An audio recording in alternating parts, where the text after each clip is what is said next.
Muy bien. Pues bueno, si les parece bien, damos inicio a la conferencia. Son las 6:04 de la tarde en Monterrey. Saludamos desde aquí a todos los alumnos y los que atienden la invitación que hacemos desde Whitewood Hacking. Yo soy Rigoberto Garza, soy egresado de la Facultad Libre de Derecho de Monterrey y pues me especializo en Derecho Informático. Y el día de hoy, para esta conferencia de leyes que todo hacker debe conocer, aceptó la invitación el profesor de la Universidad Autónoma de Nuevo León, el licenciado Carlos Alberto Serna Gámez, que se encuentra aquí, aquí al lado. Estamos batallando aquí un poco con la configuración de la cámara. Pero bueno, el profesor Carlos Serna Gámez es una persona muy destacada en el área de la seguridad informática y su relación con el derecho en Nuevo León. Él tiene amplia experiencia en la seguridad informática del Estado y entonces vamos a dividir esta presentación en dos partes. Pues bueno, empezamos si quieren. Esta presentación se va a dividir en tres partes. La primera parte la voy a moderar yo. Vamos a hablar de la naturaleza y el ámbito internacional del Internet. Y la segunda parte la moderará el maestro Carlos Serna Gámez, pero nos vamos a permitir, maestro, como quiera, pimponear. Claro, sí, por supuesto. En el transcurso de la conferencia y después finalizaremos con un apartado de preguntas y respuestas. Entonces, pues para no tardarnos mucho más, comenzamos con la primera parte que tiene que ver con la naturaleza y el ámbito internacional de la ciberseguridad. En esta etapa de la conferencia podemos intentar resolver las siguientes preguntas. Por ejemplo, ¿Estados Unidos controla el Internet? ¿Existe acaso un gobierno internacional que regule el Internet? ¿La Interpol investiga los cibercrímenes? ¿Si hay alguna especie de ciberdelitos internacionales? ¿Qué jueces resuelven los casos relacionados a la ciberseguridad y demás? Entonces, si son preguntas que les interesa conocer su respuesta, pues seguramente les será de utilidad esta conferencia. Iniciemos entonces por lo más sencillo, pero también lo más complicado, que es definir qué es el Internet. Si nosotros le preguntamos a Pablo, el director general de Whitewood, que es un ingeniero, qué es el Internet, y luego le preguntamos a Carlos, que es un exitoso abogado, qué es el Internet, nos van a dar respuestas absolutamente distintas. Pero en lo que sí podemos estar de acuerdo es que el Internet es un sistema mundial de comunicación.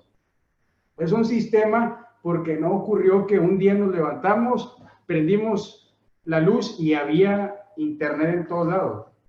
Es un sistema porque no es casualidad, sino es la consecuencia de la interconexión de distintos dispositivos llamados a participar en esta red internacional de comunicación. Es mundial porque, por ejemplo, aquí estoy viendo, saludos, Rivaldo Silva Feria, que desde Perú está viendo la conferencia, y yo sentado aquí en el sur de Monterrey, digamos, estamos comunicados. Y entonces, es sistema por lo que ya dije, es mundial por lo que ya dije, y es comunicación porque no hay otra cosa más que comunicaciones que a través de paquetes informáticos viajan por la infraestructura del Internet para permitir que una persona de Monterrey pueda saludar a Germánico Vélez de Ecuador.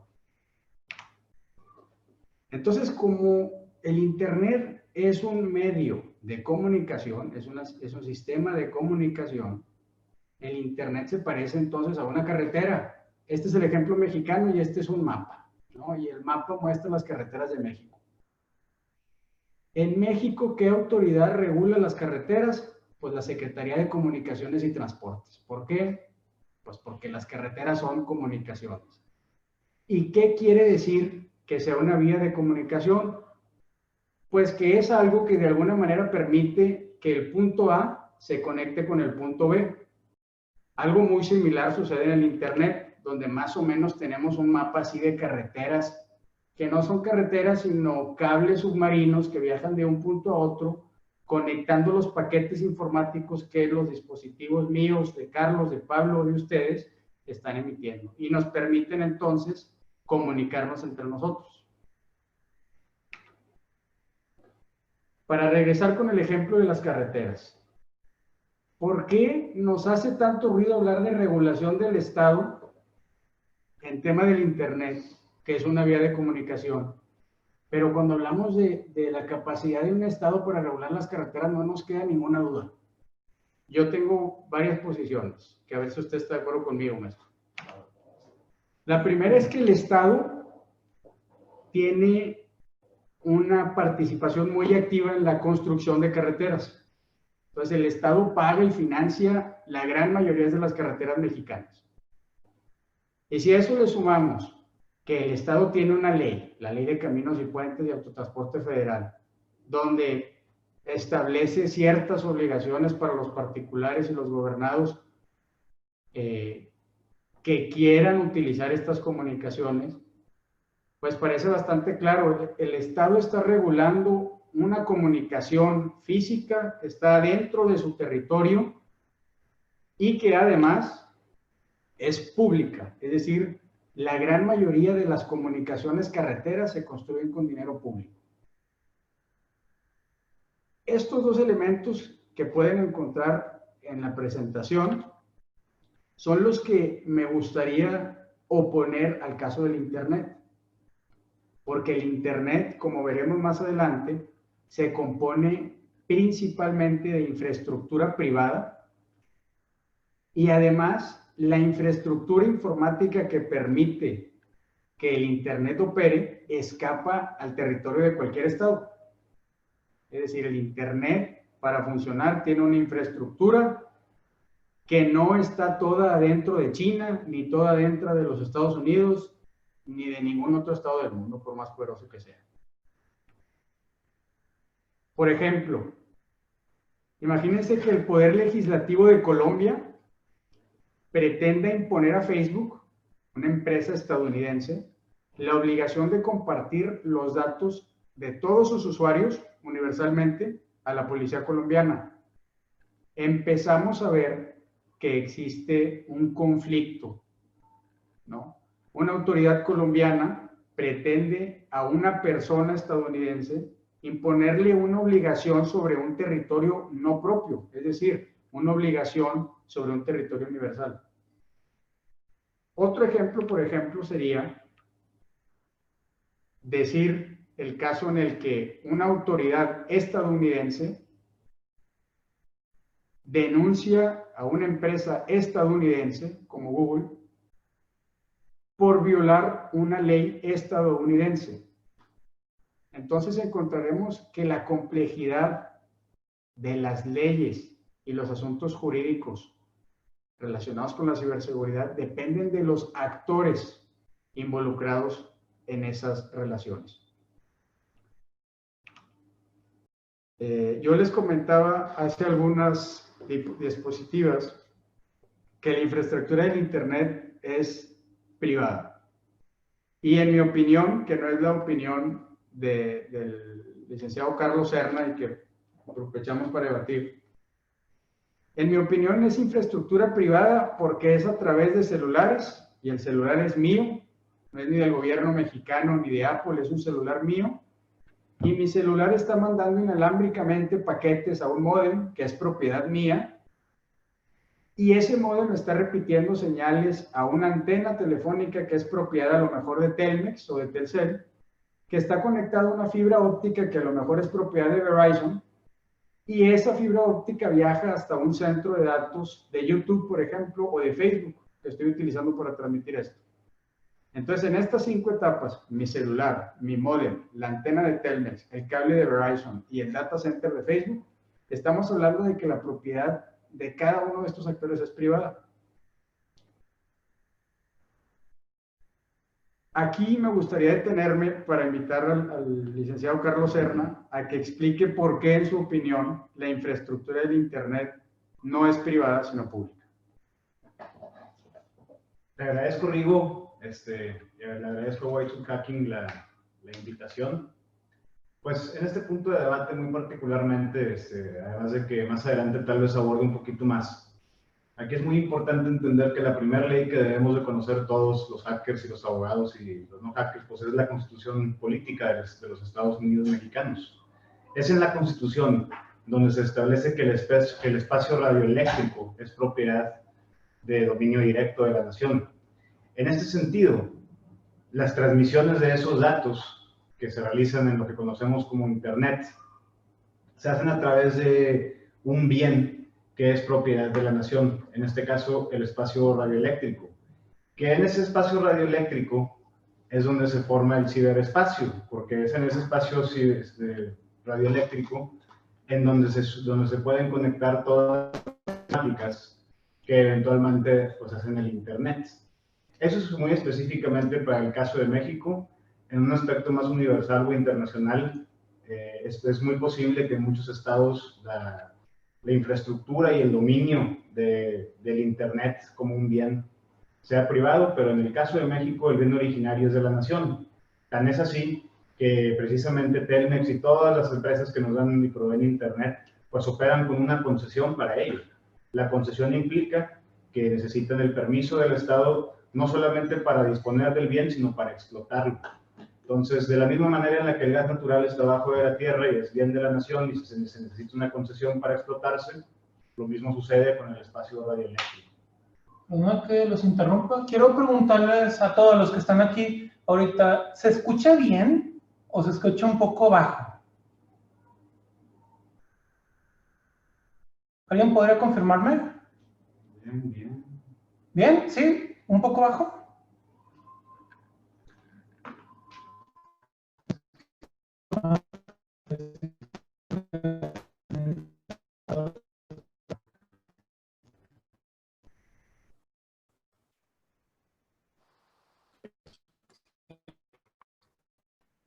Pues, a ver, ¿seguimos escuchándonos?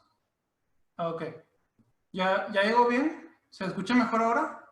Ah, ok. Sí. Como quiera nos acercamos más al micrófono, ¿no? No, es que yo creo que estaba tomando otro micrófono. Ah, muy pero bien. ya se está tomando bien. Digo, bueno. se escucha además un poco bajo, por cierto. Esta es la temperatura. Pues, Gracias. Pues bueno, entonces el debate que estamos teniendo el licenciado Carlos Erne y yo tiene que ver con, a ver, el Internet, ¿quién lo regula? El Internet lo puede regular México porque en el origen México es el propietario del espacio radioeléctrico de la nación. Pues el argumento del licenciado Carlos Erne es muy claro. Sí, el Estado mexicano, por mandato constitucional, es propietario del espacio, del espectro radioeléctrico.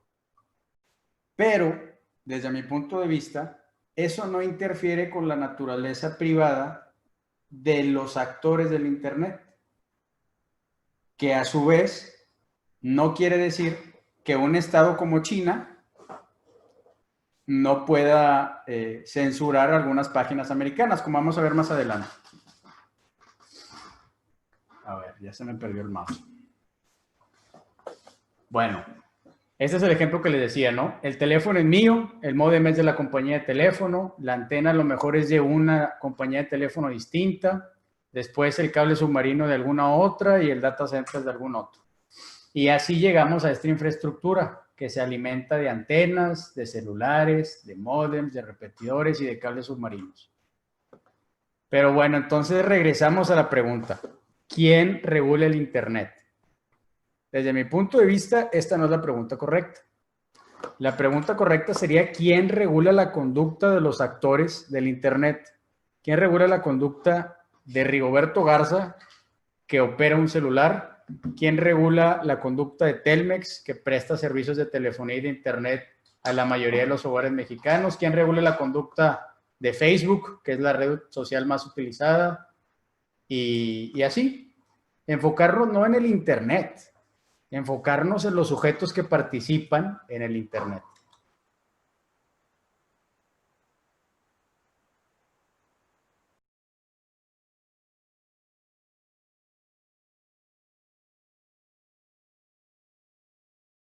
Y llamando a las grandes compañías del Internet. Facebook, WhatsApp, Instagram, Amazon, TikTok, Google, YouTube y las que se les vengan a la mente. Entonces, ¿qué es lo más importante? Lo más importante no es ver quién regula el Internet, porque esa pregunta delata que partimos de un desconocimiento de cómo funciona el Internet. Ahora que sabemos que el Internet se alimenta de muchas redes e infraestructura privada, a mí me parece que la pregunta correcta es: ¿quién regula a los actores que operan en el Internet? Y la respuesta es bien sencilla: pues los estados. México, Colombia, Bolivia, Perú, Ecuador, Argentina, Estados Unidos, China, Pakistán, Arabia Saudita, el estado que quieras. Ellos regulan la conducta de los actores del Internet. Por ejemplo, Uncle Sam, un estadounidense, demanda a Facebook, estadounidense, por difundir en su plataforma material íntimo de su persona. Pues ahí no hay mucho para dónde hacerte. Es un americano contra otro americano, el juez va a ser americano. Pero si en cambio Google, estadounidense, demanda a Vladimir Sputnik, un ruso, por vulnerar su data center en Irlanda, pues empiezan a surgir unas cosas que se llaman conflictos competenciales y que se resuelven a través de las reglas de derecho internacional privado. Pero como esto escapa a la conferencia, nos vamos a regresar a temas más básicos. Esta gráfica muestra las páginas más visitadas del Internet. Está Google, YouTube, Gmail, Facebook, Baidu, según el tráfico que tenga cada página, y está actualizada el año 2020. ¿Por qué quise poner esta lámina? Pues porque en el lado derecho de la lámina vemos que casi todas las páginas de mayor tráfico en el Internet son americanas o chinas. Lo que quiere decir que si bien formalmente los Estados Unidos y China no tienen control sobre el Internet, pues la verdad es que los Estados Unidos y China sí tienen cierto control sobre actores importantes del Internet. Recordemos que detrás de Facebook, detrás de Google, detrás de TikTok, detrás de WhatsApp, existe una empresa constituida según las leyes del estado del que se trate, y entonces esa empresa nacional de Estados Unidos o de China debe responder a las leyes de Estados Unidos o de China.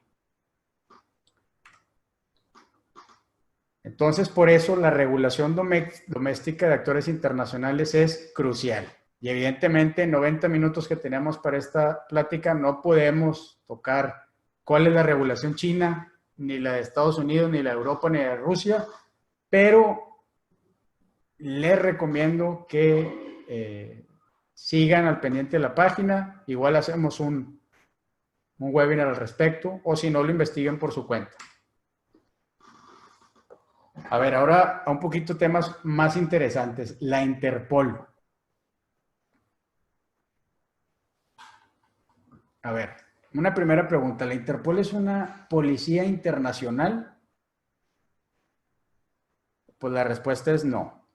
La Interpol es un sistema de cooperación entre todas las policías del mundo y tiene casi tantos estados miembros como la ONU. Creo que están iguales. Es un sistema de cooperación en el cual se encargan de que si hay un crimen que involucra actores entre México y Finlandia, la policía mexicana y la policía finlandesa tengan maneras sencillas de comunicarse y de colaborar para llevar a buen puerto la investigación. De modo que no existe una policía internacional en búnkers con miles de pantallas y miles de computadoras persiguiendo a los cibercriminales. Sobre la Interpol es muy importante que conozcan otra cosa, que es un sistema de fichas. Entonces, la Interpol, cuyo nombre oficial es la Organización Internacional de Policía Criminal, tiene un sistema para comunicar a los países, y entonces, por ejemplo, en el caso del exgobernador mexicano Duarte, se giró una ficha roja, ¿no? Esa ficha roja, como vemos en la lámina, es en razón de la detención de personas con fines de extradición. En el caso de la ficha azul, por ejemplo, para localizar una persona de interés en una investigación criminal. Estas fichas conviene que las conozcamos porque cuando las veamos en medios, no quiere decir, digamos, que una ficha roja de Interpol sea que la persona ya ha sido declarada culpable, sino que las policías internacionales perdón, que las policías nacionales están colaborando a través de un sistema internacional para llevar a buen puerto una investigación. Ese es el Interpol. Por favor, si tienen algunas preguntas de la Interpol o de los delitos y disposiciones que vamos a ver a continuación, apúntenlas. Hay un apartado de preguntas y respuestas y al final el licenciado Carlos y yo estaremos contentos de responderlas. El convenio de Budapest. A ver, entonces, repitamos, el Internet es algo complejo, ¿no? Porque el Internet es privado y porque el Internet escapa al territorio de cualquier estado. ¿Qué hicieron en Europa para solucionar este tema? Bueno, pues todos los países europeos dijeron, vamos a ponernos de acuerdo en cuáles delitos vamos a perseguir en nuestros estados. Y entonces llegaron a la conclusión de que van a perseguir delitos que tienen a la tecnología como fin. O sea, delitos que buscan vulnerar a la tecnología. Aquellos que atentan contra la confidencialidad, integridad o disponibilidad de la información. Por ejemplo, un ataque de ransomware. Un ataque de ransomware tiene por objeto menoscabar la integridad, la confidencialidad y la disponibilidad de la información en una computadora. Entonces, el convenio de Budapest garantiza que todos los estados miembros, que son los europeos y además los que pongo a la izquierda de la presentación, africanos, americanos y asiáticos, todos ellos tienen en sus normativas la tipología para perseguir estos delitos. También delitos que tienen la tecnología como medio. Es decir, delitos comunes que ya están tipificados, pero que utilizan a la tecnología como una herramienta. El ejemplo clásico es el ejemplo del fraude. Yo te puedo hacer un fraude presentándome a la puerta de tu casa diciéndote que soy un apóstol de la iglesia y que necesito una donación, y entonces te estaré haciendo un fraude clásico, ¿no? Un fraude bastante primitivo. Pero resulta que los criminales son tan modernos que utilizan ahora correos llamados phishing para inducir al error a las personas y entonces defraudarlas para obtener un beneficio ilícito calculable en términos económicos. También los delitos relacionados con el contenido. El ejemplo clásico es la pornografía infantil y delitos relacionados con las infracciones a la propiedad intelectual. Estos 4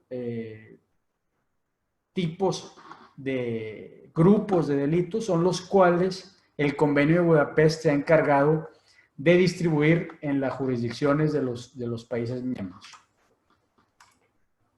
Hay otras 2 instituciones importantes en materia internacional. Seguramente muchos de ustedes las conocen.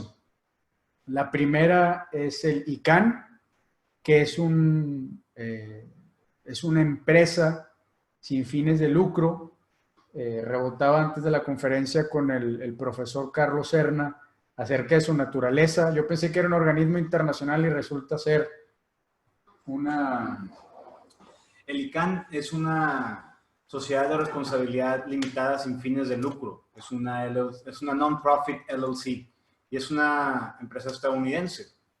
Esa empresa estadounidense es la que tiene el convenio específicamente con empresas reguladoras de otros estados y privados también, pues para asignar los nombres de Internet. Pero el organismo es estadounidense y es una empresa sin fines de lucro. Ese es el ICANN. Es una empresa domiciliada en California que está encargada de registrar los dominios.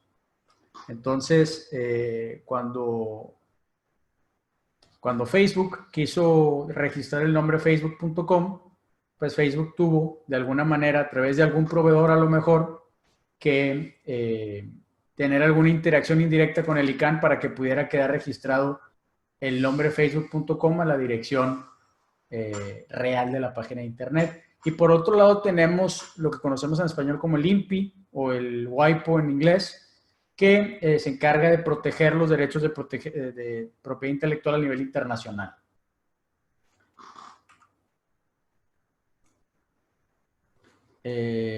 Antes de dar por concluida la parte 1, me gustaría pedirles que si tienen preguntas hasta ahora las apunten, porque al final de esta conferencia tendremos un apartado de preguntas y respuestas. Entonces voy a ceder la palabra al licenciado Carlos Serna para que exponga todo lo relacionado con el ámbito nacional y de seguridad pública.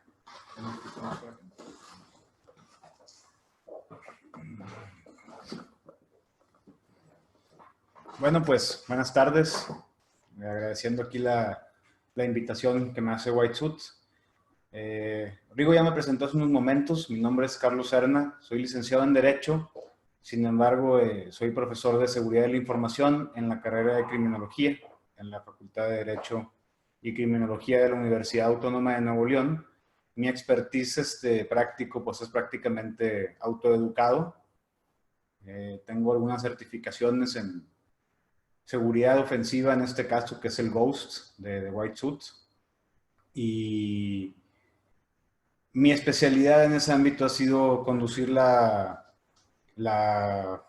enseñanza o el plan académico que se está diseñando en la facultad para conducirlo hacia eventualmente un laboratorio forense, ¿no? Que pueda preparar a los criminólogos en esa área.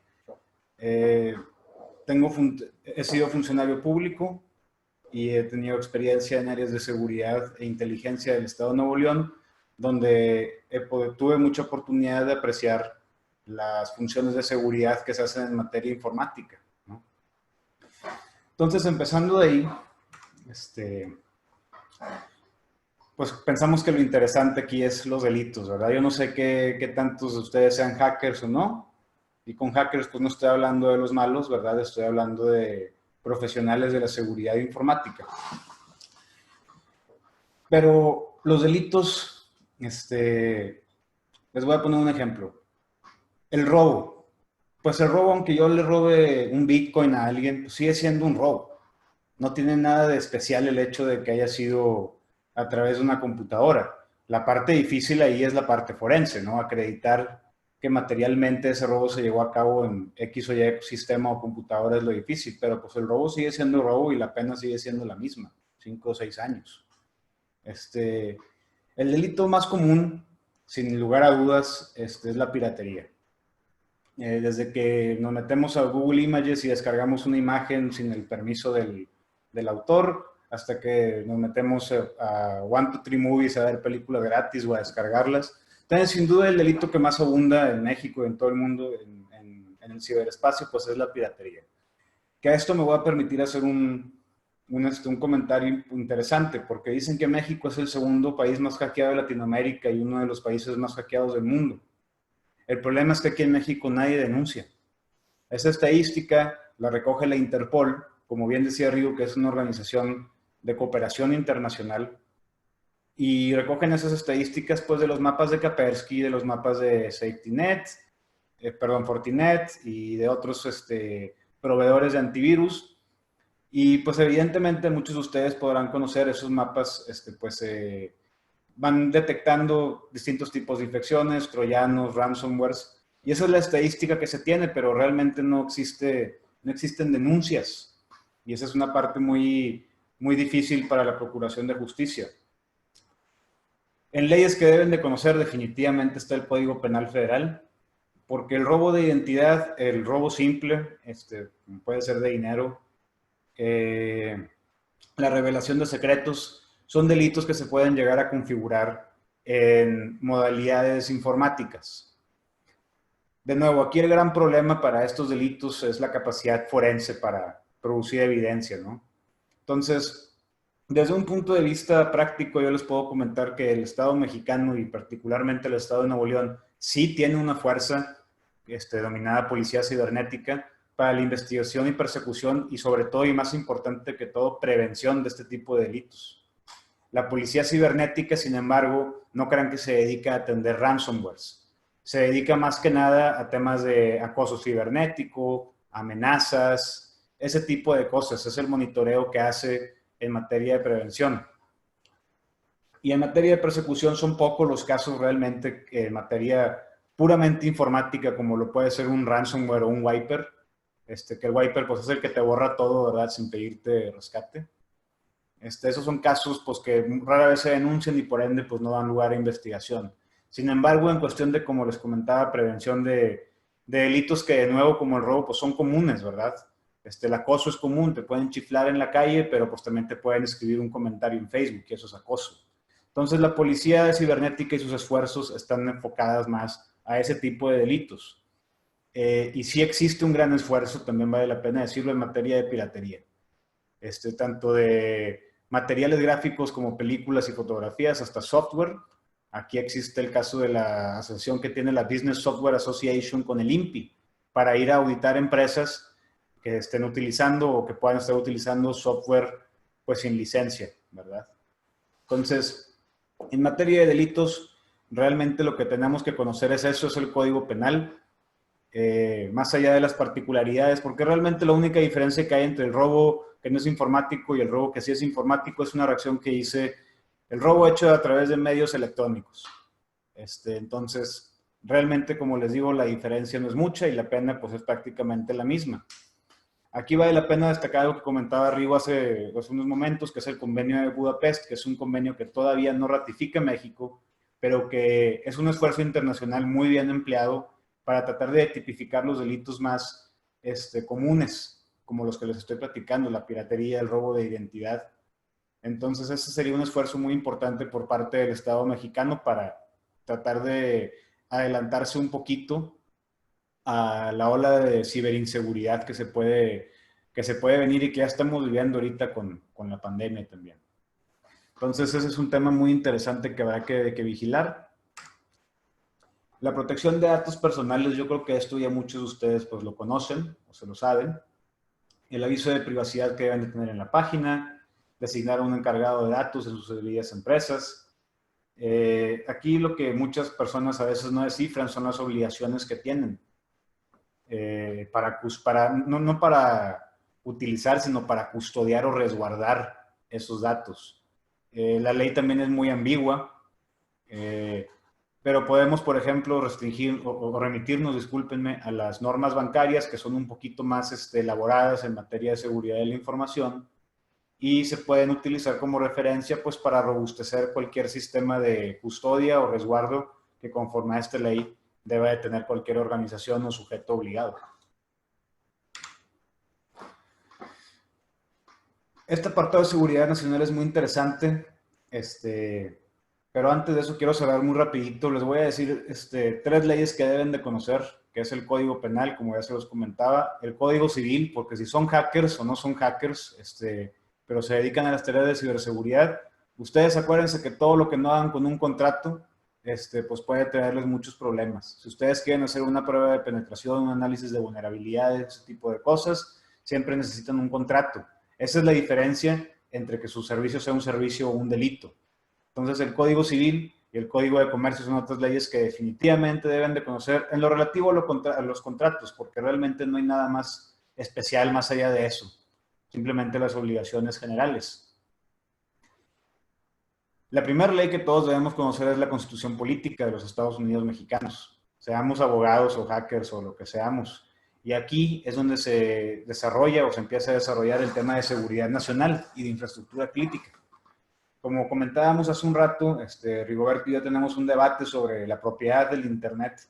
Yo estoy de acuerdo en que mucha propiedad pues, es privada. Estoy completamente de acuerdo con eso, servidores, cables, muchas cosas. Sin embargo, el dominio de ese espectro radioeléctrico lo tiene el Estado. Tan es así que por eso se concesiona a Telmex, Usacell y pues el resto de esas empresas el uso de nuestras redes. Telmex, por ejemplo, el negocio de Telmex es rentar los satélites. Los satélites, los Morelos que están en el espacio, pues son del Estado mexicano, pero están concesionados a Telmex. Y Telmex es el que le renta eso a Axtel y a todos los demás. Entonces, eso es para darles una introducción a lo que es una infraestructura crítica, como lo es un satélite.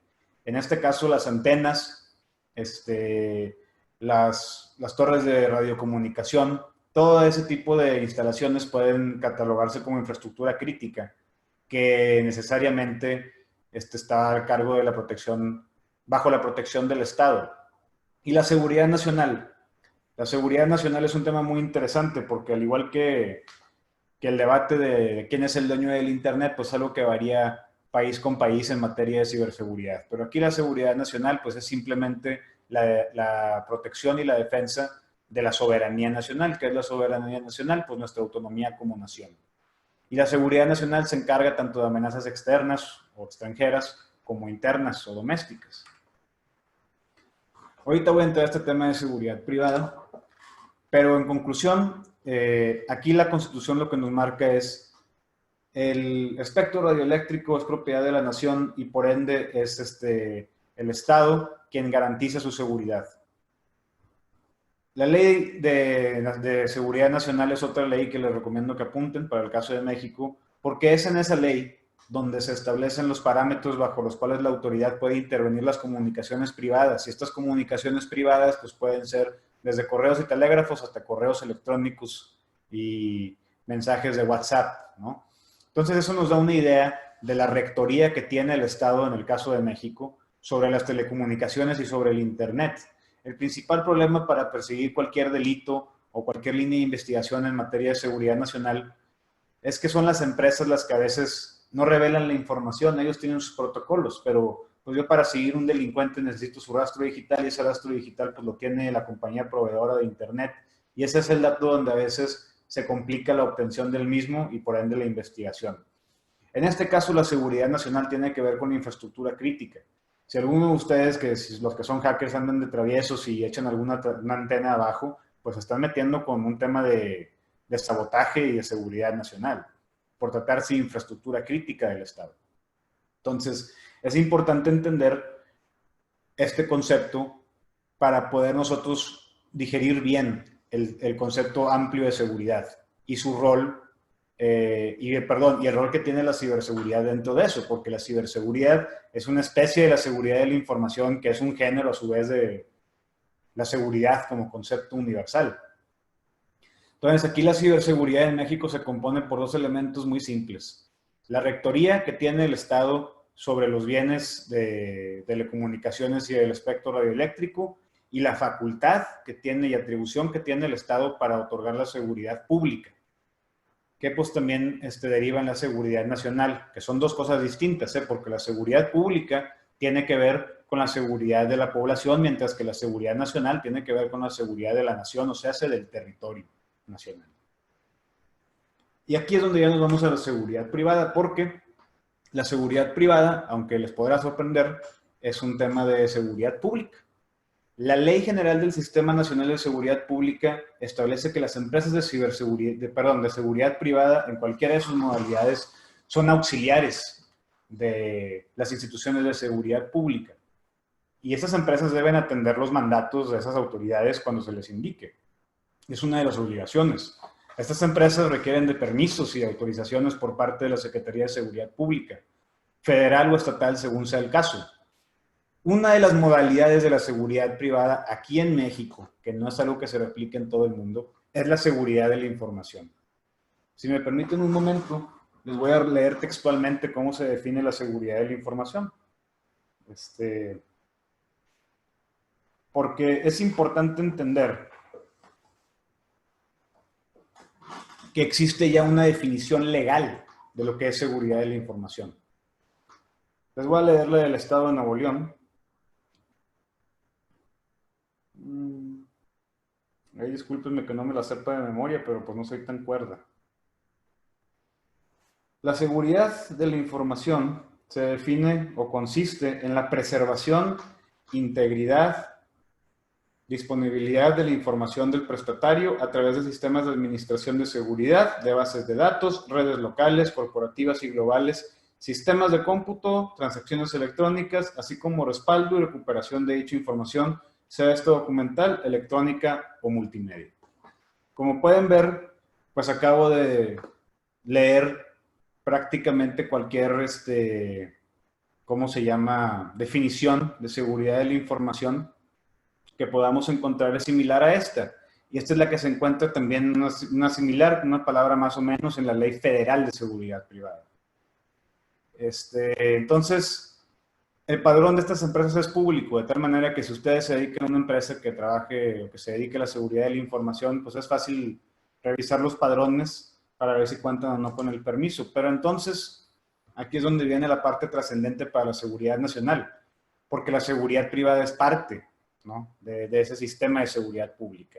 Entonces, cualquier empresa de ciberseguridad, si el Estado les ordena, ya sabes que necesito que me ayudes a perseguir un delincuente o una red de pornografía infantil, como ha sucedido en algunos casos en México, muchas veces la cooperación siempre es de la mejor de las voluntades, pero pues a veces el Estado tiene la capacidad, yo no conozco ningún precedente que se haya hecho, pero el Estado tiene la capacidad de forzar a cualquier empresa a colaborar. Aquí es un tema muy interesante, de la misma manera en la que se necesita permiso para trasladar valores, se necesita permiso para prestar ciberseguridad. La ciberseguridad, como les comentaba, pues realmente es un género de la seguridad de la información, es un tipo de seguridad de la información, que es el que se desarrolla pues, en las redes interconectadas entre sí. Con esto concluye la seguridad privada, que les recuerdo es un elemento importante del sistema de seguridad pública, y por ende la seguridad privada se considera como un elemento de la seguridad pública y no aparte. La seguridad privada está subordinada a la seguridad pública. La seguridad informática, ¿qué tipo de seguridad es?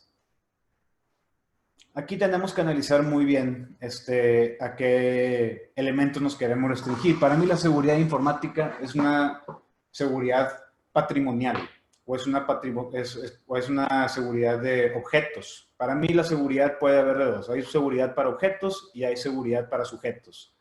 En este caso la informática es una seguridad para objetos porque lo que se protege es nuestra información y nuestra red, en el caso muy específico de la ciberseguridad. Entonces, estamos hablando de una modalidad de seguridad que tiene que ver con la intimidad y la privacidad de las personas. A eso se restringe la seguridad de la información. De la misma manera en la que el Estado tiene que proteger secretos, nosotros tenemos que proteger también nuestros secretos, ¿no? Entonces, se trata de una seguridad material que protege nuestra información. Tengo entendido que con esto se concluye este slide. Yo me voy a despedir diciéndoles que espero que les haya servido. De nuevo, acuérdense del Código Penal, acuérdense de la Constitución, acuérdense del Código Civil y del Código de Comercio. No van a batallar. Recuerden que la ciberseguridad, en cualquiera de las materias que les acabo de comentar, civil, mercantil, penal, realmente lo único que cambia es la forma en cómo se manifiesta o se realiza la conducta. En este caso a través de una red, porque las penas, las consecuencias, las obligaciones y los derechos pues son las mismas.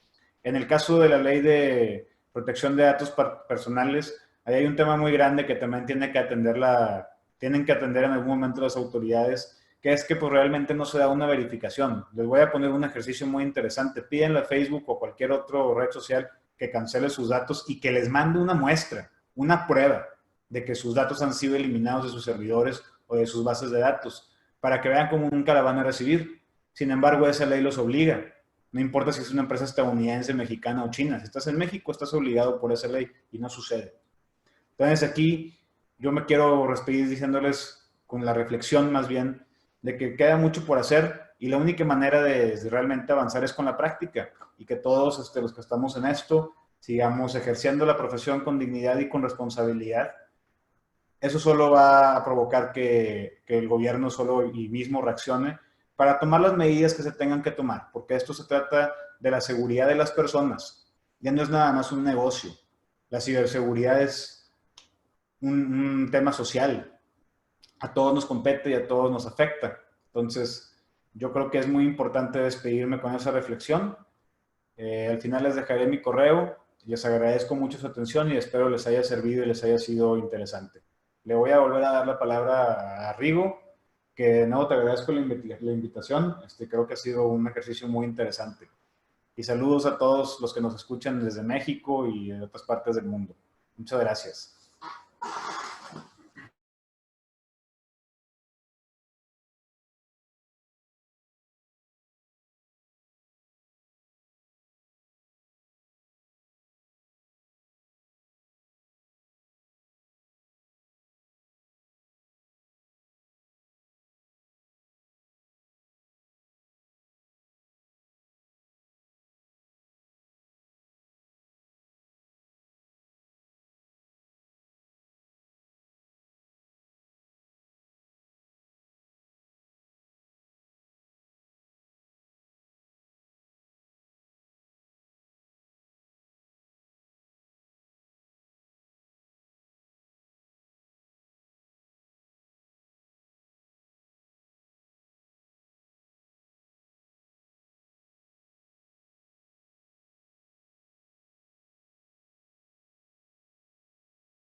¿Y yo?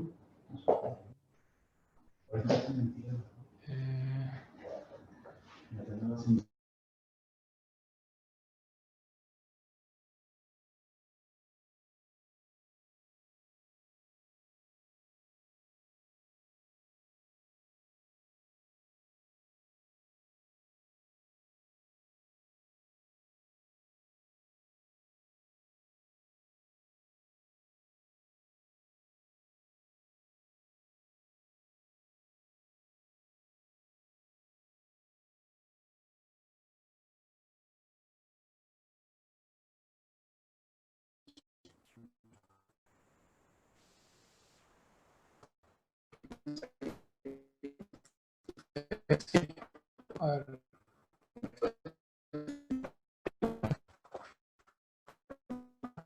Métete desde el tuyo, güey, porque yo no tengo... Prueba. Ay, ahí está jalando.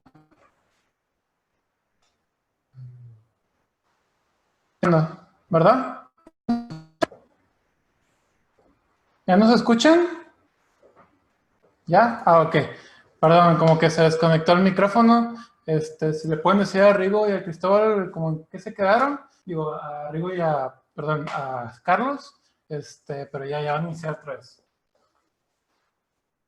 Ahí vas. Sí, Me dejaron hablando solo. A ver, vamos empezando con las preguntas. Yo estaba pensando en ponerlo. Pregunta Sergio García, si alguna empresa quiere demandar a alguien por algún crimen cibernético, pero en el país donde aconteció no hay suficiente coerción legal, ¿qué procede? ¿Interpol? Mira, Sergio, pues te mandamos un saludo. Primero que nada, ¿qué sucede en este caso? Pregunta al licenciado.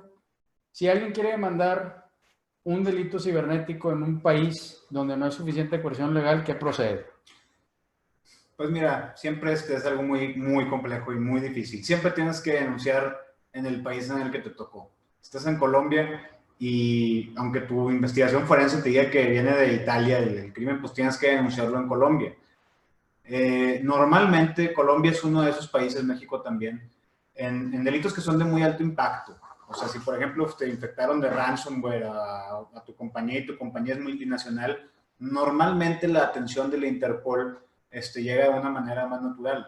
Si tu delito fue de menor impacto, realmente estamos restringidos a las capacidades nacionales. Si tienes evidencia de que se perpetró en otro o a través de otro país, pues puedes ir a ese país a denunciarlo también, pero realmente la Interpol solamente entra cuando son delitos de muy alto impacto. Sí, bueno, y además recordar que la función del Interpol es una función de cooperación y colaboración. Digamos, la Interpol no va a asignar a un personal específico a investigar un delito entrando en suplencia de las deficiencias de una autoridad nacional, sino que facilitará a las autoridades nacionales que corresponda herramientas y sistemas para que intercambien información. De modo que además, Sergio, esa pregunta tiene mucha relevancia porque resulta que en la práctica es eso precisamente lo que buscan los hackers. Están buscando lugares en el mundo donde las autoridades no tengan fuerzas suficientes para dar con ellos. Pregunta Manuel Hurtado, ¿en México la policía cibernética investiga únicamente las denuncias o monitorean todo?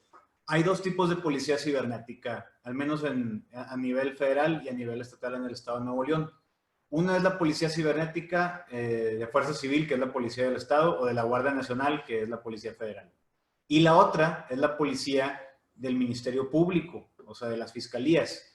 De tal manera que la policía cibernética de la fuerza pública, o sea, de la policía normal, es la que previene los delitos y la policía cibernética de las fiscalías es la que investiga los delitos. Dice Jesús Arrazola, para la persecución de cualquier delito cibernético o acoso debe tener una denuncia para poderse seguir. Sí, por supuesto. Sí, tenemos que en el área penal hay dos tipos de denuncias, ¿no? Las denuncias que se persiguen de oficio y las denuncias que se persiguen a petición de parte. Bueno, pues depende el crimen de que se trate, habría que ver si es uno de estos crímenes que se persiguen por petición de parte o por oficio. Quisiera recalcar que, por ejemplo, como comentaba hace rato, el robo pues es lo mismo para todos. El robo se denuncia igual. El robo lo tienes que denunciar el afectado, no lo puede abrir de oficio, o sea, no lo puede investigar por sí mismo el Ministerio Público. Tiene que haber una denuncia. Lo mismo para el robo de identidad y para la piratería.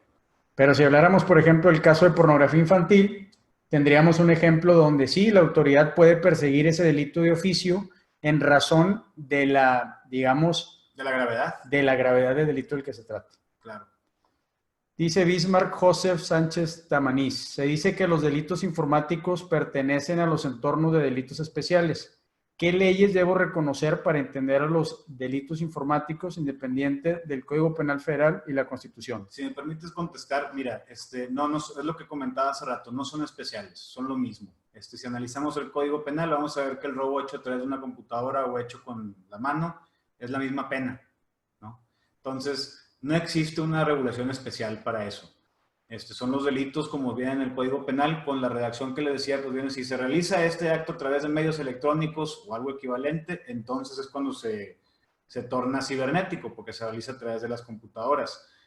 Sin embargo, algo muy importante que sí estuvo en la presentación para responderle a Bismarck es que revises el convenio de Budapest, porque en ese convenio sí vienen tipificados varios delitos específicamente como cibernéticos, pero aquí en México es el Código Penal. Le podrán poner en el Código Penal delitos informáticos o cibernéticos, no sé cómo vienen ahorita redactados, pero pues si analizas los efectos y consecuencias, pues es lo mismo. Entonces realmente estamos hablando del mismo delito, el robo o el robo de identidad, pero cometido de manera distinta, eso es todo. Preguntan en Facebook, Raimundo Tunortiz. Sí puedes hacer la pregunta vía Facebook, Raimundo, y a todos los que nos están escuchando por Facebook también. Estamos atendiendo ahora el apartado de preguntas de Zoom, pero con mucho gusto podemos responder sus preguntas en Facebook. Pregunta Ángel Barba, ¿descargar una película de manera gratuita pero no generar copias y lucrar con ella es delito? ¿Y descargar un video de YouTube, convertirlo en MP4 y tenerlo en mi celular es también un delito? Pues eso solamente lo puede decidir el Ministerio Público, ¿verdad? Pero en principio, si no tienes permiso del dueño de esa propiedad, de derecho de autor, pues es un delito. Pregunta Sergio Gómez, respecto a la protección de datos, ¿es un deber del programador velar por ello? ¿Qué pasa si por algún motivo se ve comprometida la información o datos? ¿Se ve involucrado el programador ante alguna ley?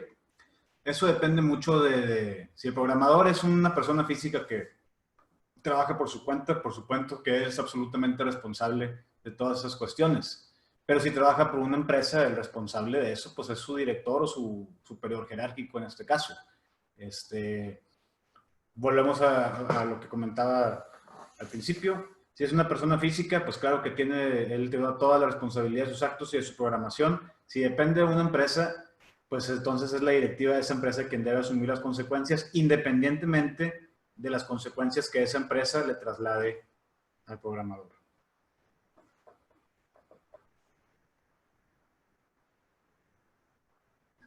Está larga esa pregunta. Está muy larga. A ver, vamos a hacerla rapidito. Mira, si me lo permites. ¿Cuántos delitos o crímenes están contemplados en la legislación mexicana? La piratería no está tipificada, está tipificado como derecho, como delito contra el derecho de autor. Pues sí, equiparar el robo de propiedad intelectual. ¿Cuántos delitos o crímenes cibernéticos? Pues es que volvía a lo mismo, o sea, es algo tan elemental que puede haber. Si en todos los delitos se puede la modalidad informática, pues entonces todos los delitos pueden ser ciberdelitos. Yo les propongo, mira, por ejemplo, dice Guillermo Lemos, ¿cuántos delitos o crímenes cibernéticos informáticos están contemplados en la legislación mexicana? Si hacemos el ejercicio de ir al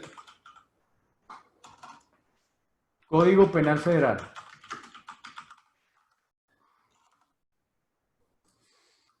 y entramos al artículo 210. Aquí a partir del artículo 211 bis 1 y hasta el 211 bis 17, bis 7, perdón. Este es el catálogo en principio de los delitos informáticos. Quiere decir que entonces Guillermo Lemus puede hacer a través de su computadora todo aquello que no esté comprendido dentro del artículo 211 bis 1 al artículo 211 bis 7, como dice el licenciado Carlos Serna, no. Si alguien roba utilizando la computadora para engañar a un usuario final, si alguien acosa, si alguien comete un fraude, todos esos se persiguen en el foro común. Entonces es difícil responderte, Guillermo. ¿Cuántos delitos? Pues en principio casi los mismos que existen fuera del catálogo de delitos informáticos. El acoso tampoco está tipificado. Creo que está tipificado como acoso y como hostigamiento, pero no como delito informático, o sea, no está la modalidad informática. Me parece que en el Código de Nuevo León sí viene el acoso que se realiza a través de medios electrónicos, de tal manera que pues ahí se configura ya como un delito informático. La otra pregunta es, ¿cuántos delincuentes han sido sentenciados por delitos cibernéticos? Esa es una gran pregunta, yo no me la sé. Ejemplo de los hackers bandidos Revolution Teams, bueno, pues ellos los dejaron ir, pero ellos, si estamos hablando de los de León, creo que son los de León, esos de Revolution Teams, los agarraron por evasión fiscal, no pudieron producir evidencia forense sobre un delito informático, como Al Capone, haz de cuenta, por evadir impuestos. Las penas impuestas son privativas de la libertad, sí pueden alcanzar a ser penas privativas de la libertad. ¿Qué organismo persigue y castiga los delitos y los delincuentes? Las fiscalías, la Fiscalía General de la República, la Fiscalía General del Estado son los que los persiguen. La Policía Cibernética, esta pregunta pues no la entiendo muy bien, si no las quiero repetir. ¿Quién está capacitado para participar en la investigación de delitos que en su actuar garantiza la confiabilidad de las evidencias? Pues solamente en este caso el servicio forense de las fiscalías, en este caso de Nuevo León, la fiscalía tiene su área forense, que también tiene su área de análisis informático, que pues por lo general es la que maneja el área de laboratorio forense de la fiscalía. Ahí aprovecho para comentar. Hay una gran oportunidad de negocio para todos los informáticos que están viendo esta plática, que es convertirse en un perito informático. Todas las jurisdicciones estatales, todos los estados de México, tienen una convocatoria anual donde expiden lineamientos, y si tú pasas un examen y cumples con los requisitos, puedes registrarte ante el Poder Judicial de tu estado como perito informático, y cuando en un juicio se requiera la opinión profesional de un informático, un abogado o un ciudadano puede requerir de tus servicios para que a través de un reporte tú seas el encargado de decirle al juez la condición en la que se encuentran las cosas. Eso es cierto, eso es una gran área. Hay convenios de colaboración entre las autoridades mexicanas y las empresas para perseguir delitos. En algunos casos sí, como repito, el caso del Business Software Association, que es para ir a auditar empresas, a ver si tienes licencias, a ver si no estás usando software pirata, más bien a ver si tienes la licencia de ese software. Pero pues en general existen otras alianzas también contra la piratería, pero así algo formal, pues no mucho. Pregunta Magno Canul. Para prestar un servicio de ciberseguridad a una organización, aparte de un abogado, contrato, etcétera, ¿es necesario ofrecer el servicio como persona moral o puede ser como persona física? No es necesario ofrecerlo como persona moral, lo puedes ofrecer perfectamente como persona física. Por ejemplo, una empresa, pregunta Jesús Arrazola, que haga software para proteger o encriptar información, la empresa se obliga con el Estado a proporcionar información en una investigación, aun cuando su política diga que son anónimos o restringidos. Esa es una pregunta un poco tricky, pero sí, o sea, el deber ser, obviamente que la práctica es muy distinta, pero el deber ser es que si a ti el Estado, tú como una empresa de seguridad de la información o de ciberseguridad, si a ti el Estado te pide que colabores, debes de colaborar, es tu obligación. A mí se me ocurre también comentarte, Jesús, que depende del país. Como veíamos claro, en el apartado que me tocó a mí, pues mira, no sé, seguramente tú conoces el tema porque para estar en esta plática te gusta la tecnología. El tema de Huawei y las antenas 5G. ¿Por qué razón Estados Unidos a nivel estatal está tan en contra de la instalación de estas antenas? Por una razón muy sencilla, en mi opinión. Y es que estas antenas se agregarán a la infraestructura informática y entonces muchos paquetes de información estarán pasando por estas antenas de 5G. Pero ¿qué pasa? Que la ley doméstica de China contempla disposiciones que podrían en determinados casos de seguridad nacional obligar a las empresas como Huawei a revelar información, y no nada más información de ciudadanos chinos, sino información de todos los ciudadanos los usuarios de esa antena. Entonces sí, y sí las empresas pueden estar obligadas con los estados a proporcionar información, todo depende de la jurisdicción de la que hablemos. Preguntan, Jesús, bueno. Si quieres nos vamos. Sí. Pregunta Germánico Vélez. En caso de que hayamos sido víctimas de un delito informático, phishing, ¿a quién debemos acudir? Deben acudir a la fiscalía correspondiente, a la fiscalía de su estado, también puede ser la fiscalía de la República según el caso, y deben acudir de preferencia con un CD o un USB que contenga la información o la evidencia que ustedes puedan aportar, como en este caso pues el propio correo y su header, ¿no? Que en el header pues a veces viene la IP.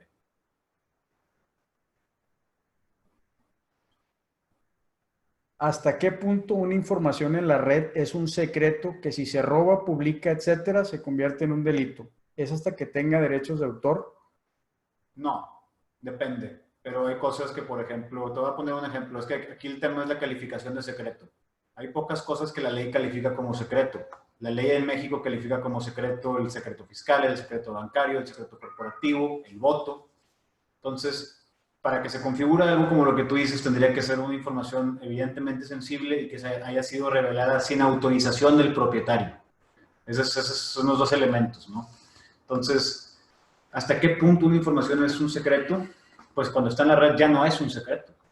O sea, cuando está en la red pública, ¿verdad? Cuando lo puedo encontrar en Google. Si lo puedo encontrar en la Deep Web, pues eso no significa que sea público, ¿verdad? Pero si ese es el alcance, ese es el momento en el que deja de ser un secreto, pues cuando está en la red, en alguna página de chismes, pues ya dejó de ser secreto. Pregunta Roberto Machuca. Tuvimos un ataque de ransomware y se pudieron obtener los correos de quienes entraron. ¿Se puede denunciar? Por supuesto que sí. Sí, pues claro que se puede denunciar y tienes una ventaja que es que ya tienes información de mucha utilidad. Esa información, siempre que la tengan, hay que aportarse del Ministerio Público, porque a veces, pues como les comentaba hace rato, sí hay capacidad y tecnología, pero pues a veces falta y siempre hay que colaborar con la investigación, siempre que ustedes puedan aportar pruebas, especialmente en delitos informáticos, pues le estén haciendo un gran favor al Ministerio Público y a su asunto. Pregunta Camila Sousa. Hablabas acerca de un contrato. ¿A qué te refieres? Me refiero a que si yo soy un hacker y me meto a la computadora de Rigo sin pedirle permiso, estoy cometiendo un delito. Pero si tengo un contrato con él, no. Esa es la diferencia. El contrato para que nosotros podamos realizar actividades de ciberseguridad es indispensable para que no haya confusión entre lo que es ilegal y lo que no. Ahora, a ver, yo tomé el curso de Ghost. Entonces aprendí en el curso de Ghost que los informáticos o los hackers les llaman una etapa pasiva, reconocimiento pasivo, cuando están recopilando información pues de la infraestructura que quieren diagnosticar. Pues eso será pasivo informáticamente, pero muchas veces esas estrategias pasivas son invasivas en el área legal. Y entonces, por más que tú pienses que estás recopilando información pública, ten mucho cuidado con las herramientas que utilizas, ten certeza plena de que de verdad estás utilizando fuentes abiertas, porque de lo contrario es necesario que tengas un contrato para utilizarlos. Y que tengas un permiso. Eso es lo más importante, esa es toda la diferencia entre un servicio y un delito. Pregunta Sofía Aquino. Soy de Colombia y me sucede un delito en Canadá. ¿Qué tengo que hacer? Denúncialo en Canadá. Sí, digo, como colombiana, estando en Canadá, puedes perfectamente acudir al Ministerio Público como si estuvieras de turista y te hayan robado tu bolsa. José Luis Franco Montaño. Quisiera saber si se queda grabada esta conferencia y cómo lo podemos ver más adelante. Pues te agradecemos mucho el interés. Lo puedes ver en la página de Facebook de White Suit Hacking. Tu micro. Muchas gracias, Alejandro Martín del Campo. Gracias. Pregunta, ¿quién sería responsable de perseguir y castigar a los que hackearon las computadoras de Pemex?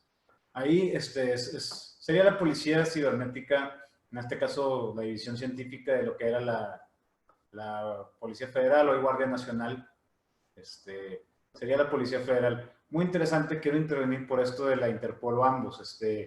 La Interpol pudiera colaborar una vez que la Policía Federal, esto es lo que explicaba arriba hace rato, ¿cómo jala la Interpol? La Interpol se va a jalar solamente cuando la Policía Federal le da la evidencia. Oye, ¿sabes qué? Aquí está la evidencia que me apuntan a este tipo que hizo esto, que es de alto impacto, y quiero que me ayudes a perseguirlo con la coordinación internacional que provees. Entonces, para todo caso nacional, siempre es la Policía Nacional quien lo persigue. Sea México, sea Estados Unidos, aquí es la Guardia Nacional, en Estados Unidos puede ser el FBI, etcétera. Siempre es la autoridad nacional.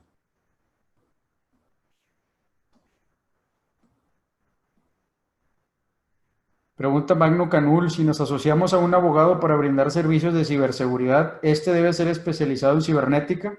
Pues mira, no necesariamente, depende de lo que estés buscando. Yo soy abogado que estoy especializado en eso, por hobby, pero realmente a la hora de sentarnos a platicar y hacer negocios, pues siempre es lo más elemental, es lo más útil, ¿no? Lo corporativo, lo mercantil, los fundamentos civiles, no debe estar especializado, sin embargo siempre es deseable que conozca. Pregunta Daniel Ramírez, ¿qué pasa si desde un lugar exterior a tus países te atacan, ya sea tu persona física o empresa, y tienes la tarea de hacer pentest y mantenimiento de la seguridad de la empresa de manera periódica, o un ataque dirigido a ti? Puedes rastrear a la persona o organización y hacer una instrucción para tratar de ofuscar el robo de información y poder documentar la mayor cantidad de data posible de dicho atacante. No, no es legal hacer ese tipo de intrusiones. En todo caso la tendría que hacer la autoridad. Pregunta Douglas Orellana, si yo soy el auditor interno de tecnologías de la información de la empresa y en mi plan anual de auditoría se pactó con la administración que se realizaría escaneos de vulnerabilidades y o una prueba de penetración, estoy actuando bajo un marco legal al ser empleado de la empresa y al haberlo pactado con ellos, o estoy infringiendo la ley y para evitar infringir la ley necesitaría algún documento firmado por parte de la administración, aún siendo empleado de ellos. Mira, esto es un tema muy, muy interesante porque es algo muy interno siempre en las empresas.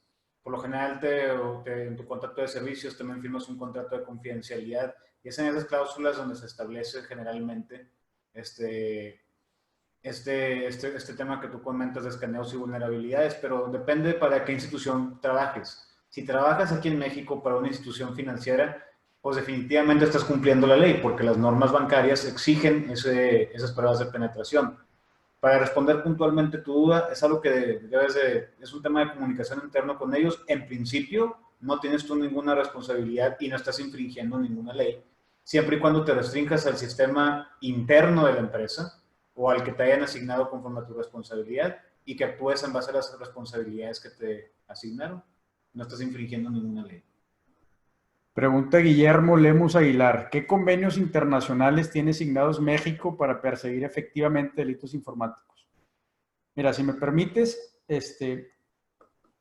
ha habido intención, incluso al inicio del mandato del presidente Andrés Manuel López Obrador, alguna senadora envió una propuesta al Senado para que se ratificara el convenio. Fuera de este convenio de Budapest, que es el ejemplo clásico de coordinación estatal para perseguir delitos, al menos los delitos más importantes en materia informática, tenemos el tema de haber reconocido la competencia de la Corte Penal Internacional. La Corte Penal Internacional no es exclusiva, ni mucho menos, de los asuntos informáticos, pero cuando mediante el Estatuto de Roma crearon la Corte Penal Internacional, sucedió algo interesante, que es que dijeron, bueno, la Corte Penal Internacional puede perseguir, más bien, puede juzgar delitos que estén dentro de este catálogo: genocidio, crímenes de lesa humanidad, crímenes de guerra y crímenes de agresión. Pero el Estatuto de Roma, se firma sin decir a qué se referían con crímenes de agresión. Todo lo demás sí lo definieron. Y años después se tipificó lo que es el crimen de agresión, y entonces ese es el crimen que, por ejemplo, podría llevar a un hacker ruso que haya intervenido en las elecciones de Donald Trump en 2015, por ejemplo, porque sería un crimen de agresión probablemente perpetuado por un oficial del Estado ruso y en contra de instituciones del Estado, de los Estados Unidos. De modo que esa sería a lo mejor un control internacional del que podríamos hablar. Pregunta Ismael Martínez, interfiero que un delito cibernético se denuncia en el Ministerio Público. La pregunta es, ¿están calificados para darle seguimiento y levantar tu denuncia? En muchos casos sí, la verdad es que la Fiscalía General de la República y en el caso de Nuevo León sí están capacitados, tienen un equipo amplio. Pero de nuevo, por lo general simplemente reciben denuncias de acoso y otras cosas que no son ransomware o cosas más técnicas, pero lo técnico también lo pueden perseguir. Pregunta Juan Caicedo, ¿dónde se puede consultar qué países son pobres de leyes que castiguen los cibercrímenes? Hay una página, fíjate que ahorita no me acuerdo. Sí hay una especie de asociación internacional que te lleva como una medida de eso, no me acordaría ahorita, de cuestión de buscar. Mira, de entrada, Juan, está medio sospechosa la pregunta, ¿verdad? Porque como, ¿para qué quieres saber cuáles son Sí, los más o pobres? sea, ¿qué travesuras quieres hacer? Abusado. No, mira, vamos a hacer un ejercicio. Si me recuerdas, licenciado, la página de CyberMap, acá. Así es, sí. Miren. A ver, estamos buscando aquí un mapa. A ver, se me hace que es este.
Prueba, prueba, prueba. Ya está jalando.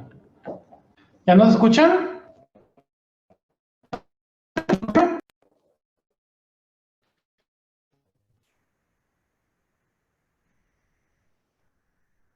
Sí, ya. Ok. Va.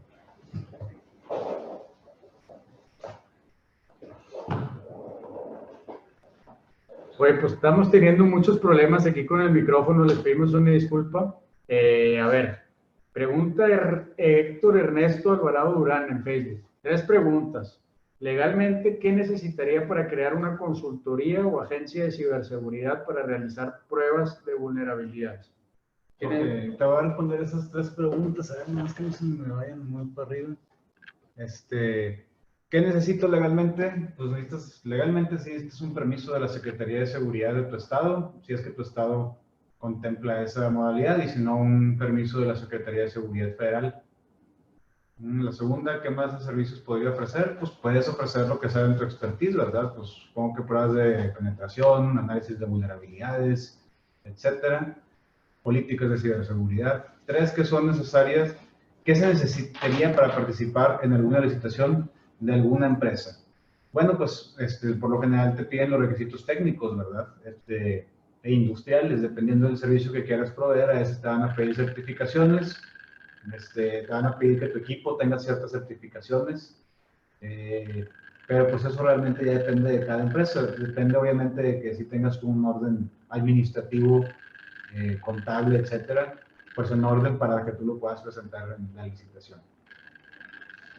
Pregunta Rubén Martínez en Zoom, ¿cómo las pymes tienen obligaciones con el resguardo de información de sus clientes? ¿Estas reciben alguna sanción si la empresa es hackeada y la información de los clientes es divulgada? Tienen las obligaciones conforme a la Ley de Protección de Datos Personales en posesión de particulares, que es una ley que comentamos brevemente en esta conferencia. Sí tienen una responsabilidad y sí pueden recibir sanciones. Ha sido raro, pero sí ha sucedido aquí en el caso de México. No recuerdo ahorita las empresas, pero sí, por supuesto que te pueden sancionar si la información es divulgada sin autorización del dueño de esa información. En este caso, pues tu usuario. Si realizo un ataque, pregunta Arturo Camacho, pero informo a la empresa sobre fallas en su sistema y qué tanto acceso se tiene, ¿cuenta como delito o se omite? Depende de la buena voluntad de la empresa.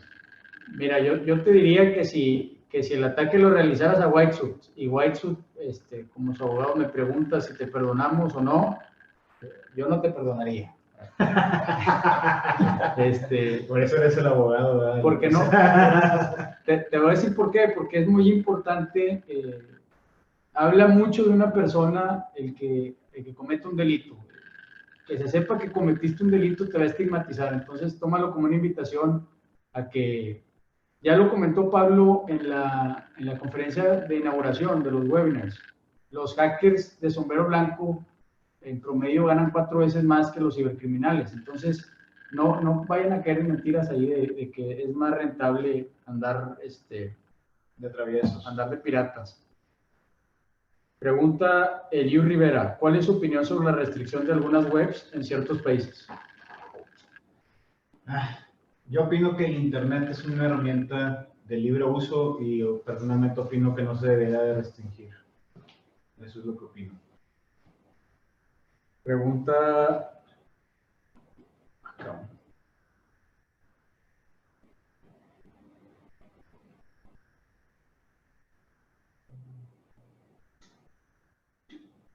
Algo de historia, ¿tienen algún ejemplo de algún caso donde se haya sentenciado a alguna persona en Latinoamérica por algún delito informático? Pregunta Samuel Bonilla.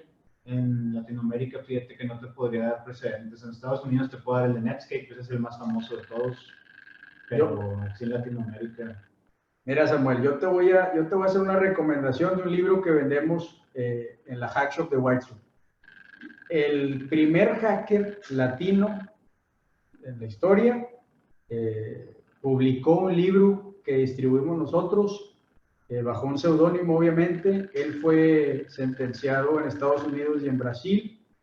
El robo a un banco fue, creo que de $5 millones, y la historia, que no es un libro técnico, sino la historia detrás de ese personaje, la puedes encontrar en el libro que se llama El primer hacker latinoamericano, que ya leí yo y es muy bueno. Iván Cepeda pregunta que es una pregunta tricky, me refiero a una pregunta que puede ser, es que engañosa no es la palabra, pues que puede ser tramposa de contestar, o que la respuesta puede ser tramposa, pero a eso me refiero. Pregunta Carlos Gutiérrez, ¿hasta qué punto son confiables los servicios gratuitos como ProtonMail, cliente de correo basado en Suiza, a la hora de respetar sus políticas de no cooperación con la ley? ¿Y bajo qué circunstancias se rompe un contrato de este tipo? Depende mucho de la jurisdicción. Suiza es una maravilla porque ahí sí es, para que veas ProtonMail, yo también uso ProtonMail. Suiza es una maravilla. Depende del país. Tú me estás preguntando qué puntos son confiables los servicios, pues tienes que ver la confiabilidad del país primero que nada. Si es un país donde ya hay precedentes de que obligan a las empresas a revelar los datos, pues entonces así es como tienes que medir la confiabilidad del servicio. De nuevo, Suiza es maravilloso y yo por eso tengo ProtonMail, porque pues está bien difícil que cualquier autoridad, no significa que haga algo malo yo con mi ProtonMail, ¿no? Pero está muy difícil que cualquier autoridad pueda tener acceso a él. Pregunta Calvin López, ¿cómo se llamaba el caso en el que un cibercrimen ocurre, por ejemplo, en México, pero es por parte de un grupo en Estados Unidos, pero el origen de la dirección es Europa? ¿Cómo se llamaba el caso? ¿Te refieres al concepto? Es un caso multinacional. No, sí, ya me acordé. Mira, tú te refieres a una lámina en la que yo hablaba de que un ruso hackeó una empresa estadounidense y muy específicamente a una instalación informática en Irlanda. Eso en derecho se conoce como un conflicto competencial porque hay un enredo, no se sabe qué juez es el que tiene que conocer.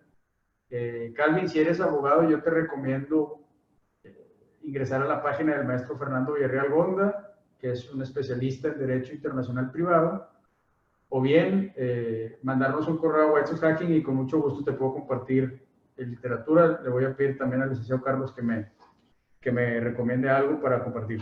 Octavio Pacheco dice, ¿cuánto me gasto denunciando un acto de ciberdelito? Pues conmigo te vas a gastar mucha lana, mucho dinero, pero hay abogados que son más buena onda. Mira, y además la denuncia es gratuita, Octavio. Exactamente. Mira, la denuncia es gratuita. Los honorarios de los abogados pues, tienen su costo, obviamente. El licenciado Carlos está jugando, aunque se escuchó muy serio.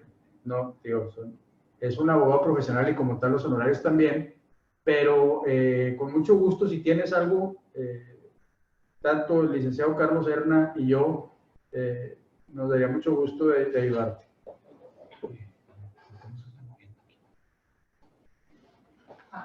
Porque estamos acá. No, es que el Facebook tiene un delay de como 20 segundos. Okay. Dice Ángel Andrade, una pregunta, ¿cómo puedo proteger mi marca si aún no me alcanza para pagar lo que me pide el INPI, pero ya la estoy utilizando? ¿Qué me recomiendas? Bueno, pues eso no es un tema propio de ciberseguridad, pero para orientarte, tienes que documentar muy bien cuándo fue la primera vez que la usaste.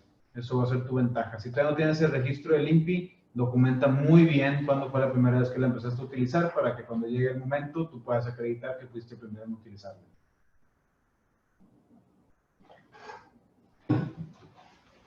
Tengo una duda, dice Abraham Quispe.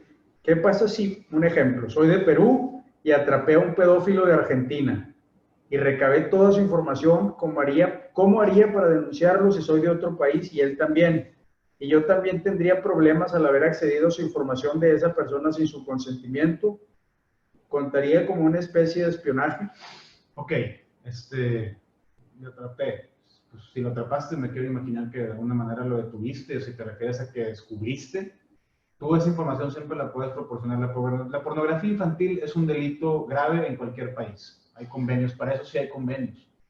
Aquí en Nuevo León hubo un caso recientemente, hace un año, el año pasado, que agarraba una red internacional de pornografía infantil. Aquí en Monterrey nunca hubo ningún video ni secuestraron a ningún niño, pero pues aquí se localizaban y a través de servidores que tenían aquí distribuían su pornografía infantil. Entonces, siempre que tú aportes información de eso, nunca se va a considerar como espionaje ni contraespionaje, siempre y cuando tú acredites que esa información la obtuviste de forma fidedigna. Lo que sí te puede meter en problemas es que tú te hayas ingresado a algún grupo queriendo o sin querer de pornografía infantil y que a raíz de eso hayas denunciado. Te podría tener cuestionamientos. Pero ese delito, seas de Argentina, de Perú, lo atrapes donde lo atrapes, lo puedes denunciar en todos los países, ¿eh? Y es algo que la Interpol le pone especial atención a la pornografía infantil. Pregunta Carlos Cardoso, ¿una inteligencia artificial con Machine Learning que aprendió a robar puede ser culpable de algún delito o se contempla a su creador como culpable? Depende de la jurisdicción, por lo general el creador es el culpable. Y mira, a ver, en el derecho se hablan de responsabilidades objetivas y subjetivas. La responsabilidad subjetiva es que si yo te doy una cachetada y te ocasiona una lesión, yo soy responsable subjetivamente porque yo fui quien te golpeó. Pero para el caso de la responsabilidad objetiva, si yo voy, no sé, si yo voy manejando un coche y te atropello o golpeo algo y eso te golpea a ti, pues entonces yo soy responsable porque soy propietario de un objeto cuya peligrosidad implica riesgos a terceras personas. A mí me parece que eso es lo que tendría que aplicarse a tu pregunta, Carlos. Hay una lógica muy buena que he discutido con Pablo Gutiérrez, que es el director general de White Suit. Un tema ético, ¿no? El caso de los carros inteligentes y que manejan inteligentemente. ¿Qué pasa si uno de esos pues, atropella a alguien, pero pues el conductor no lo estaba manejando? ¿De quién es la culpa? Ya sucedió, tengo entendido que eso sucedió en California, creo. Y la culpa es del fabricante, porque todavía no está definido la inteligencia artificial como objeto o sujeto de derecho, o sujeto autónomo del derecho. Entonces, el dueño, el accesorio sigue lo principal, pues el principal es el dueño y el accesorio, en este caso, pues es lo que lo termina vinculando al dueño y no dejando el accesorio como algo autónomo. Pregunta Douglas Orellana, si un abogado quisiera empezar a capacitarse en los delitos informáticos y pen test, ¿qué le recomendaría? Te recomendaría yo ampliamente el Ghost, es muy bueno, y creo que van a sacar uno de informática forense también, ese es muy bueno también. Mira, yo tomé el curso de Ghost, soy abogado, no soy informático ni ingeniero y me iba muy mal en las clases de computación de la prepa y pues digamos que es un gran curso que te enseña las nociones básicas e incluso operar herramientas automatizadas que te permiten hacer algunas cosas. Pues ya es hora, 7:30. No sé, Pablo, ¿qué opinas? ¿Presto? Digo, yo no tengo prisa. No, pues usted puede seguir, perdón, o sea, digo, técnicamente no hay más. ¿No hay otro después? No, ya no hay otro después. No, bueno, pues Igual invítalos para los de mañana, pero ustedes pueden seguir contestando preguntas. Si me permites, pues yo me despido. Mi nombre es Carlos Serna Gámez. Mi correo para todos aquellos que se quieran poner en contacto conmigo es carlos@cernagames.com. Serna con S y Gámez con Z. Puedes escribirlo aquí. Ándale, si quieres, pues, por favor. O ponlo en la... carlos@cernagames.com. Me dio mucho gusto la invitación. Le agradezco mucho a Pablo Gutiérrez y a Rigoberto Garza por la invitación. Espero que les haya servido y estoy a sus órdenes por medio de mi correo electrónico. Que tengan un bonito fin de semana y síganse cuidando mucho ahorita, que todavía está el COVID por ahí. Gracias. Bueno, yo antes, pues, además de agradecerle a Carlos por participar en la sesión, me gustaría invitarlos a que atiendan, busquen en el programa de los webinars el webinar que va a dar Cristóbal Cárdenas. Cristóbal Cárdenas es un internacionalista con mucha experiencia en inteligencia y en seguridad y va a explicar la ciberseguridad desde una óptica internacional. Y ahí van a entender por qué, a pesar de que no haya un gobierno que regule el Internet, sí hay gobiernos que en función de ser la casa de grandes empresas como Estados Unidos y todas las empresas de Silicon Valley y Seattle, o el caso de China y todas las empresas chinas de tecnología, pues tienen un poder distinto al que, por ejemplo, tiene México, Bolivia, Venezuela, y que no necesariamente quiere decir que puedan imponer reglas sobre el Internet, pero lo que sí dice es que, pues, tienen ahí como que un ingrediente extra para torcer el brazo en situaciones poco convencionales. Creo que se están acabando las preguntas. Les agradezco mucho a todos, de verdad, habernos escuchado, el interés en la conferencia. Mi correo es rigoberto.garza@whitesuithacking.com. A sus órdenes, de todos los colegas abogados, y en algo podemos intercambiar ideas. Con muchísimo gusto. Me dará gusto también conocerlos a ustedes. Y pues quedo a sus órdenes. De parte de WhiteSuit les doy las gracias y los invito a permanecer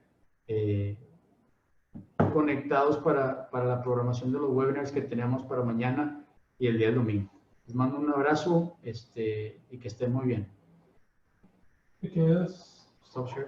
Oh, sí, pero... ¿Pasamos esto? Sí. Ok. Bueno, pues, ¿qué les pareció la plática del licenciado Rigoberto Garza y Carlos Serna, los abogados especialistas en el tema? Rigoberto es el abogado de White Hacking, Carlos Garza es un especialista maestro en la Universidad de Derecho. ya les pasé sus contactos por si tienen alguna otra duda. Aquí también pueden comentar en los comentarios cualquier cosa. Les voy a pedir que se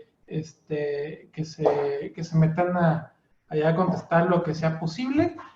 Por otro lado, si alguien le